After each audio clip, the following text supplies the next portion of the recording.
नमस्कार. सुदगील संवाद आंबटगोड या चॅनलमध्ये आपणा सर्वांचे हार्दिक हार्दिक स्वागत. या चॅनलची निर्मितीच मुळात कल्याण डोंबिवली परिसरातील नामवंत व्यक्तींचा प्रवास आणि त्यांची वाटचाल आपणापर्यंत पोचवणे हा आहे. चला तर मग आजच्या या गप्पांना आपण सुरुवात करूया. नमस्कार. नेहमीप्रमाणेच आपण सुदगील संवाद आंबटगोड या चॅनलवरती आपण सगळेजण भेटतोय आणि मी सुरुवातीलाच जाणून बुजून ह्यावेळेला असं सांगतोय की सगळ्यांनी या चॅनलला सबस्क्राईब करा, फॉलो करा, त्याचप्रमाणे शेअर करा आणि इतरांनाही सांगा की हा आमचा कल्याण डोंबिवली महापालिका परिक्षेत्रातले हा सुदगील संवाद आंबटगोड चॅनल आहे, त्याला आवर्जून लाईक करा. मला असं वाटतं की आज आपण कुठे आलो आहोत, काय आलो ते सांगायची आवश्यकता नाहीये, कारण मागे आपल्याला दिसतंय की रोटरी इंटरनॅशनल. मला वाटतं आपणा सर्वांना सुजाण नागरिक असल्यामुळे आपणा सर्वांना कळालंच असेल की आपण नेमकं कुठे आलोय. आणि माझ्यासोबत आहेत मिलिंद कुलकर्णी सर. नमस्कार सर. नमस्कार नमस्कार नमस्कार नमस्कार. सर, हे रोटरी इंटरनॅशनल आम्ही हे पाहतोय, तर मला थोडस रोटरी नावाबद्दल थोडस सांगा, मग आपला परिचय मी घेईल. जाणून बुजून मी पहिले रोटरीला महत्व देतोय. रोटरी नावाचं कसं आहे माहिती आहे का, आता तुम्ही इथे समोर ठेवलेला हा स्टॅच्यू बघताय, हा सर. आमचे संस्थापक पॉल हॅरिस आहेत. अच्छा. हे व्यवसायाने ॲडव्होकेट होते आणि ॲडव्होकेसी करता करताना त्यांना नेहमी असं वाटायचं की समविचारी म्हणजे एक आपल्या आवडीच्या लोकांनी एकत्र यावं आणि म्हणून त्यांनी त्यांच्या 4 क्लायंटला एकत्र केलं आणि त्याच्यातून त्यांनी त्यांच्या मीटिंग्स घ्यायला सुरुवात केली. अच्छा. सुरुवातीला असा काही क्लब स्थापन करावा वगैरे असं काही हे नव्हतं, पण नंतर त्यांना असं झालं की आपण काहीतरी यातून सोशल वर्क करायला आणि म्हणून दर एका आठवड्यातल्या एका दिवशी त्यांच्या ऑफिसमध्ये किंवा त्यांच्या घरी या पण मीटिंग हे कुठल्या साली सर? हे 1905 साली, 1905 1904-5 साली 5 साली. किंबहुना त्याच्या आधी 1-2-3 महिने किंवा 6 महिने त्याच्या आधी असेल. परंतु ऑफिशियली रोटरीचा फाउंडेशन डे, स्थापना दिवस हा 23 फेब्रुवारी 1905 असतो. आणि या मीटिंग सतत त्यांच्याकडे व्हायला लागल्या. एखाद्या माणसाची फॅमिली किंवा प्रोफेशनल लाईफ सतत मीटिंग असल्याने डिस्टर्ब होतं. मग त्यांनी असं ठरवलं की या पद्धतीने आपण या रोटेशनने मीटिंग्स कराव्या. बरोबर. आज तुमच्याकडे, उद्या माझ्याकडे, अशा पद्धतीने. अशा पद्धतीने आणि 4 मित्रांकडे मग हळूहळू त्यांना असे लोक जॉईन व्हायला लागले आणि त्यातनं रोटरी ही संकल्पना रोटेशन. अच्छा, त्या रोटेशन वरनं रोटरी झाली. Yes. बरं सर, मी आता असं सांगेल की आमच्या सर्व जे दर्शक आहेत त्यांना आपला परिचय द्या पहिल्यांदा. नमस्कार, मी मिलिंद कुलकर्णी, रोटरीचा 5 डिस्ट्रिक्ट गव्हर्नर. सन 2023-24 मध्ये मी रोटरीचा डिस्ट्रिक्ट 3142 हे जे तुम्ही सगळे बघता हे आमच्या रोटरी डिस्ट्रिक्टचा नंबर आहे हा 3142. अच्छा, हे कल्याणचा? नाही, कल्याण नाही, संपूर्ण ठाणे जिल्हा, नवी मुंबई. अच्छा. आणि याचा हा नंबर आहे 3142 आणि असे जवळजवळ जगामध्ये 543 डिस्ट्रिक्ट आहेत. आणि त्या 543 डिस्ट्रिक्ट गव्हर्नरच्या माध्यमातून दरवर्षी वेगवेगळी कामं अख्ख्या जगामध्ये. पण मग हा आमच्या कल्याणला, मी आमचं म्हणते, आमच्या कल्याणला हा बहुमान मिळवून देणारे आपण आहात. पहिला डिस्ट्रिक्ट गव्हर्नर मी आहे. हा, हे महत्वाचं आहे. कारण मी मागे पण म्हटलं की कल्याण डोंबिवलीमध्ये अनेक असे कर्तृत्ववान आपले माणसं आहेत, बरेच व्यक्ती आहेत की ज्यांनी बरंच काही केले आणि त्या सर्वांना सर आम्ही लोकांसमोर, आपल्या कल्याण डोंबिवलीच्या नागरिकांसमोर युट्यूबच्या माध्यमातून आणावं आणि त्यांची वाटचाल सगळी लोकांसमोर यावी, या उद्देशाने आम्ही हा चॅनल जो आहे तो सुरू केलाय. आणि मला असं वाटतं की खरोखर त्याचं यशस्वीपणा आम्ही बघतोय की आज आम्ही सर मिलिंद कुलकर्णी सर आपल्या बरोबर आहेत आणि आपण त्यांच्याशी छानशा आता गप्पा मारणार आहोत. तर सर मला सांगा, ज्या वेळेला तुम्हाला रोटरीचा डिस्ट्रिक्ट डायरेक्टर म्हणून, गव्हर्नर म्हणून तुम्हाला अपॉइंट केलं गेलं, त्यावेळेला साधारणतः काय क्रायटेरिया लावले जातात? नाही, अपॉइंट करत नाही ह्याच्यामध्ये रेग्युलर इलेक्शन असतं. पहिले आमच्याकडे वेगळी प्रोसिजर होती की पहिले नॉमिनेटिंग कमिटी असायची. ती जिल्ह्यातले म्हणजे आमच्या डिस्ट्रिक्टमधल्या प्रत्येक सिनियर लोक असतात ते नॉमिनेटिंग कमिटीमध्ये असतात. ते क्लबमधनं निवडून दिले जातात आणि मग ती नॉमिनेटिंग कमिटी जे कोण इच्छुक उमेदवार असतात त्यांचा इंटरव्ह्यू घेतात. परंतु कालांतराने काय आलं की नाही, आपल्याला लोकशाही पद्धतीने हे करायचं. मग त्या नॉमिनेटिंग कमिटीने निवडलेल्या उमेदवाराबद्दल काय ऑब्जेक्शन्स घेणं वगैरे या गोष्टी आल्या. पण ते सगळं शांततापूर्वक आणि सामंजस्याने व्हावं म्हणून मग इलेक्शन सुरू झाले आणि इलेक्शन्समध्ये मग रेग्युलर आपल्या ज्याला कोणाला उभं राहायचं असतं त्यांनी त्यांचा अर्ज, त्याची एक प्रोसिजर असते, 60 दिवसाची प्रोसिजर असते. अतिशय सिस्टमॅटिक आणि ट्रान्सपरंट प्रोसिजर असते ती. पण मग त्याला पण बॅलेट युनिट वगैरे असतं का? हो, त्याला ऑनलाईन, आमचं कधी कधी ऑनलाईन व्होटिंग पण असतं, कधी कधी बॅलेटिंग व्होटिंग पण असतं. अच्छा. त्याला पण डिस्ट्रिक्ट गव्हर्नर होताना किंवा डिस्ट्रिक्ट गव्हर्नरचा फॉर्म भरताना तुम्ही काय काय तुमचे अचिव्हमेंट्स आहेत हे प्रत्येक क्लबला जो सर्व्हिंग डिस्ट्रिक्ट गव्हर्नर असो, जो त्या वर्षाचा डिस्ट्रिक्ट गव्हर्नर असो, हा तो सगळा तुमचा बायोडाटा पाठवत असतो. त्याचे तुमचे अचिव्हमेंट्स काय आहेत, तुम्ही रोटरीसाठी काय केलेलं आहे, तुमचं सोशल नेटवर्किंग किती आहे, अच्छा. हे सगळं तो पाठवत असतो आणि त्याच्यावरून मग प्रेसिडेंट किंवा तो क्लब, त्या क्लबच्या कमिटीमध्ये ज्याला आम्ही डायरेक्टर बोर्ड म्हणतो, त्या डायरेक्टर बोर्डामध्ये त्याची चर्चा होते.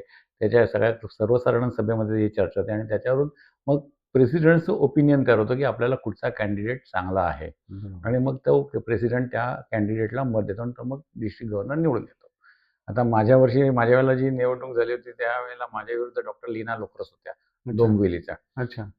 आणि आम्ही दोघांचेच हे होते. तर मला जवळ-जवळ 80% वोट्स पडली. क्या बात आणि आहे. त्या 80% सुंदर, सुंदर सर, निवडून सुंदर. आलेलो. Very nice. हं. पण तसा तुमचा स्वभाव पण शांत आहे सर आणि सामाजिक कार्य पण तुम्ही खूप काही करता.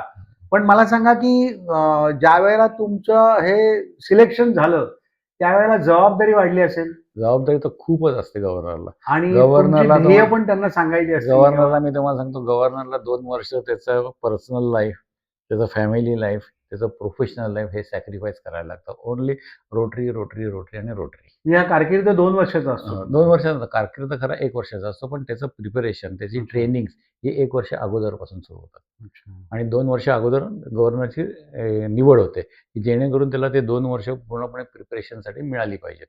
पण मग साधारण तुम्हाला ज्यावेळेला असं गव्हर्नरचं हे पद मिळालं, हं. त्यावेळेला तुम्हाला हेही विचारत असेल ना, की तुम्ही तुमच्या कालखंडामध्ये तुम्ही काय अचीव्हमेंट करणार आहात? नाही त्याचे कसं असतं माहिती आहे का, की रोटरी फाउंडेशन हा आमचा ट्रस्ट आहे. जगातला म्हणजे अतिशय उत्कृष्ट असा ट्रस्ट आहे, ज्याला 4 स्टार रँकिंग आहे गेले 25 वर्ष. क्या बात आहे सर. आणि बिल गेट्स सारखे त्याचे ट्रस्टी आहेत आमच्या फाउंडेशनचे. तर त्यांचे फोकस एरिया ठरलेले असतात. तर आमचे टोटल 7 फोकस एरिया आहेत. त्या 7 फोकस एरियामध्ये आम्ही काम करत असतो शक्यतो.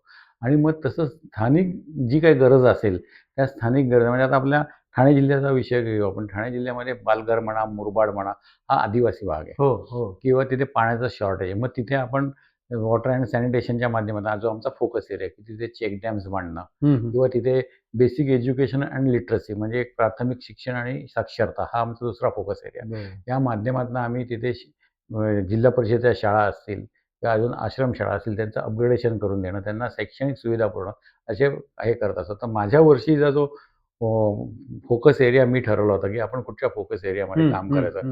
तर माझ्या वर्षीचा फोकस एरियामध्ये आम्हाला त्या वर्षी म्हणजे मी 2023-24 मध्ये गव्हर्नर होतो.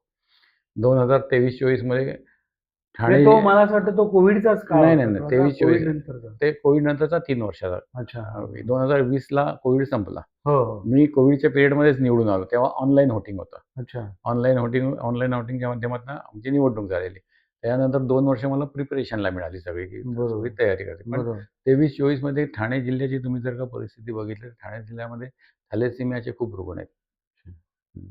तर थॅलेसेमियावरती काम करावं आणि थॅलेसेमियासाठी काहीतरी करावं आमचे डॉक्टर उल्हास कोलटकर जे आहेत, की ज्यांना आम्ही डोंबिवलीचे डोंबिवलीचे डॉक्टर उल्हास कोलटकर आणि जे पूर्वी पहिले डोंबिवलीमधनं पहिले डिस्ट्रिक्ट गव्हर्नर झाले होते सन 2007-08 मध्ये. क्या बात आहे. म्हणजे मला असं वाटतं कल्याण डोंबिवलीला दुसरा मान हो, मिळालेला दुसरा आहे. मान मिळाला. खूपच छान कौतुकाची गोष्ट आहे. आणि त्यांच्या मार्गदर्शनाखाली आम्ही सगळं काम करत होतो. ते माझे ॲडवायझरच आहेत आणि त्यांना आम्ही रोटरीचे महागुरू म्हणतो.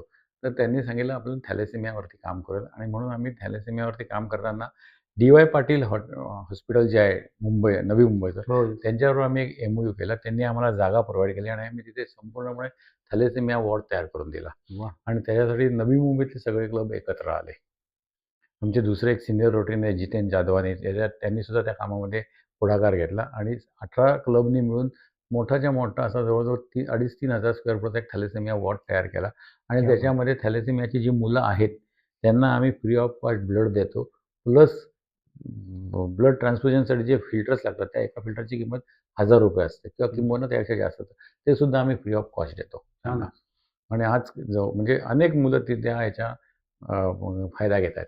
पण सर मला सांगा, की असं म्हटलं जातं, की रोटरी क्लबकडे खूप काही पैसा-बिसा आहे. हे काय म्हणजे खरं आहे का काय? कसं काय? नाही तसं म्हणजे फंडिंग कुठून येतं तुम्हाला? नाही फंडिंग कसं असतं माहिती आहे का? बेसिकली असं असतं, की तुम्ही रोटरीमध्ये येता त्यावेळेला आपण इथल्या कुठच्याही सामाजिक संस्था संस्थेमध्ये जातो किंवा राजकारणामध्ये जातो, मेनली हम्म. राजकारणात. असा हात असतो आपला, म्हणजे काहीतरी आपल्याला मिळणार आहे. अच्छा, अंध. अंध. आणि रोटरीमध्ये ज्यावेळेला तुम्ही प्रवेश करता त्यावेळेस तुमचा हात असा असला पाहिजे, अच्छा, की तुम्हाला द्यायचं आहे म्हणजे काहीतरी. तुमचं पहिल्यांदा महत्व आहे की बाबा द्या. आणि असं दुसरं म्हटलं lead by example. He lead by example म्हणजे तुम्ही ज्यावेळेला दुसऱ्याकडे काहीतरी मागायला जाता, डोनेशन मागायला जाता किंवा तुम्ही फंड्स उभे करायला जाता, तर तुम्ही स्वतः किती टाकले त्याच्यात, अच्छा. याची विचारणा तुम्हाला क्लबच्याच सिनियर लोकांकडनं होते. आणि मग रोटरियन्सचं स्वतःचं कॉन्ट्रिब्युशन प्लस मी मगाशी तुम्हाला सांगितलं, की आमचा रोटरी फाउंडेशन हा जगातला एक चांगला मोठा ट्रस्ट आहे. त्याच्यातनं वेगवेगळ्या ग्रँट्स येत असतात. त्या ग्रँट्सच्या माध्यमातून आम्ही स्थानिक लेव्हलवरती आणि इंटरनॅशनल लेव्हलवरती काम करत असतो. पण साधारण किती देशांमध्ये ही संस्था आहे? साधारण जगातल्या 210 देशांच्या आसपासच्या जगात संस्था आहे. बापरे. आणि टोटल 36,000 क्लब्स आहेत जगामध्ये. पण मग 36,000 क्लब सर मॅनेज करणं हो. सोपं काम नाहीये. सोपं काम नाहीये ते. आणि त्यातून तुम्ही म्हणताय सगळ्यांना द्यायचंच आहे, द्यायचं. घ्यायचं कुणालाच काही नाहीये. हो. बापरे, म्हणजे केवढा मोठा. पण तरी सुद्धा रोटरीमध्ये आल्यानंतर माणूस सुरुवातीला थोडंसं बघतो, की रोटरी ही कॉस्टली अफेअर आहे, गोष्टी आहे. पण नंतर रोटरीचं काम बघून आणि तिथून जे मोटिव्हेशन मिळतं, सगळे लोक सढळ हाताने पैसे कॉन्ट्रिब्यूट करत असतात या कामासाठी. पण तुमचे ध्येय पण खूप चांगल्या हो, पद्धतीचे हो, असतात. हो. मला असं म्हणजे म्हणायचं आहे.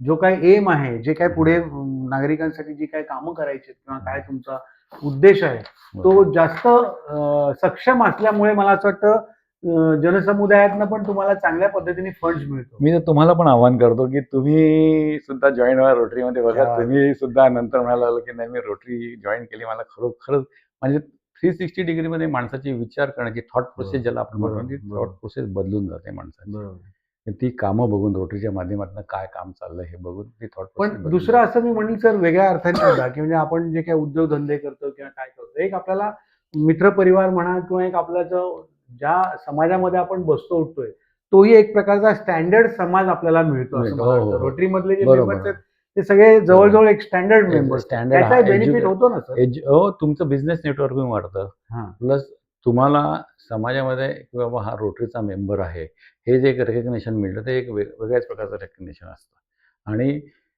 तुमच्याकडे बघण्यात आता मी तुम्हाला थोडक्यात उदाहरण देतो, की आपण कॉर्पोरेशनमध्ये गेलो आणि आयुक्तांना भेटायचं. मी जर का कुठच्या राजकीय पक्षाचा माणूस म्हणून गेलो, तर तेव्हा त्या पद्धतीने माझं वॉर्म वेलकम होत नाही. पण मी बरोबर. एखाद्या क्लबचा प्रेसिडेंट म्हणून गेलो किंवा डिस्ट्रिक्ट गव्हर्नर म्हणून गेलो किंवा कुठचा रोटरीचा एक ऑफिस बेअरर म्हणून गेलो, पदाधिकारी म्हणून गेलो, तर ज्या पद्धतीने माझं वॉर्म वेलकम होतं आणि ज्या पद्धतीने आमच्यावरती विश्वास दाखवला जातो ना, ती सगळ्यात मोठी अचिव्हमेंट आहे. बरोबर. म्हणजे संस्थेचं गुडविल आहे. संस्थेचं त्याचा goodwill आहे. बेनिफिट तुम्हाला आणि मिळतो. आज जवळ-जवळ मी तुम्हाला सांगतो 120 वर्षाचं हे गुडविल आहे. 120 वर्ष 120 वर्ष. म्हणजे जवळजवळ सर 10 तप झाली. 10 तप. हो. बापरे, हां. खूपच हो सर, म्हणजे सॅल्यूट आहे या सगळ्या गोष्टीला. 120 वर्ष एखादी संस्था आपण चालू ठेवणं आणि निरनिराळ्या देशांमध्ये हे देशातनं, चालू वेगवेगळ्या करणं. भाषातनं. हां, वेगवेगळ्या वेगळी भाषा भाषांमधनं. वेगळी भाषा, आणि प्रत्येकाची वेगळी सर म्हणतो ना, व्यक्ती तशा प्रकृती, हो. तसं वेगवेगळ्या प्रत्येकाची वेगवेगळी वेगळी मतं असणार आहे. त्या सगळ्यांना बरोबर घेऊन आपण सामाजिक कार्य करणं हे सोपं बरं. नाही. पण कसं सर आहे, मला आता एक वैयक्तिक थोडासा प्रश्न नाही, एक विचारायचा आहे. त्याच्यात मला असं Rotary is a well structured organization. अच्छा. असं नाहीये की ती तुम्हाला केडर बेस्ड ऑर्गनायझेशन आहे, वेल स्ट्रक्चर्ड ऑर्गनायझेशन आहे. त्याच्यामुळे आणि रोटरीमधलं कुठचंही पद रोटरी इंटरनॅशनलचा अध्यक्षापासून रोटरी क्लबचा प्रेसिडेंटपर्यंत हे फक्त 1 वर्षाचे असतात. अच्छा. त्यामुळे तुमच्यातलं लीडरशिपचं पोटेन्शियल, तुमच्यातली समाजसेवा करण्याची वृत्ती ही तुम्हाला 1 वर्षात लोकांबरोबर आणायची असते. आणि म्हणून प्रत्येक वर्षी रोटरीचं वैशिष्ट्य असं आहे, की प्रत्येकजण खुर्ची सोडताना म्हणजे मी गव्हर्नरशिप सोडताना मला एक वेगळं समाधान होतं.